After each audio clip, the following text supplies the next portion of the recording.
Over the last 10 years, the life of a parliamentarian has been tinged with a lot of violence. Several MPs, mostly from the opposition side, have sometimes been beaten up in the course of opposing motions in the House that were deemed anti-government.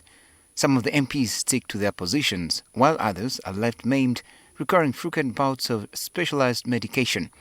It is this state of affairs that prompts many to seek very expensive care, mostly out of the country.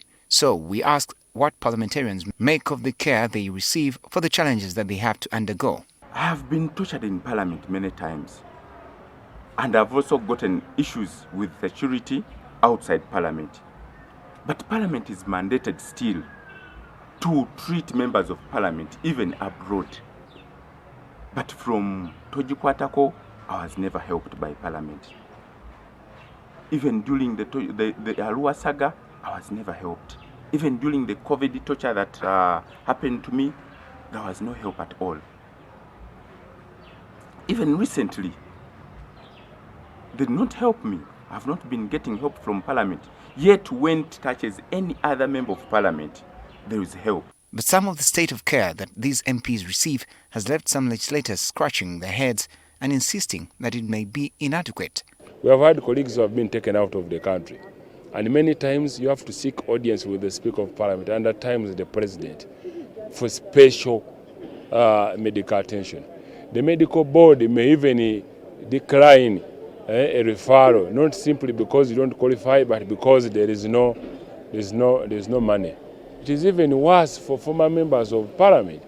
One thing we have to understand is even when these members are out of Parliament, because they were once politicians, there is still a big group of beneficiaries around them, not necessarily the members of their families, but former campaign managers and so on. They will never accept that you are no longer MP. So I think there is need to up the provision, which is 5 million now. So for me, I think in order to avoid even members of Parliament spending a lot of money out there in Nairobi, in Turkey, India or what, let us improve on our health care.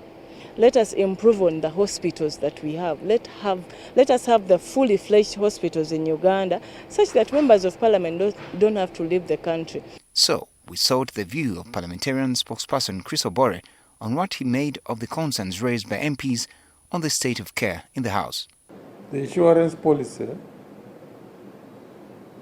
is provided for to all members of Parliament and staff of the Parliamentary Commission.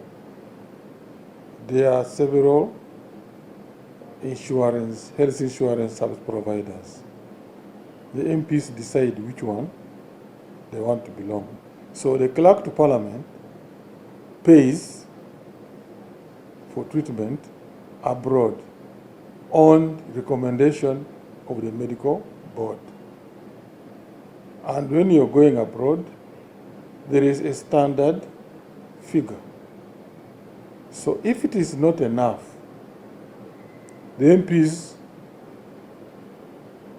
can convince the Minister of Finance. But what does he make of those who think that the House should continue to care for these MPs even after their term of duty has come to an end and re-election is not possible? Personal opinion. The clerk to Parliament is responsible for the sitting members of Parliament. Unless given another legal instrument, the clerk to Parliament will not spend money on somebody who is a former member of Parliament. If they want that to be covered, they know how to go about it.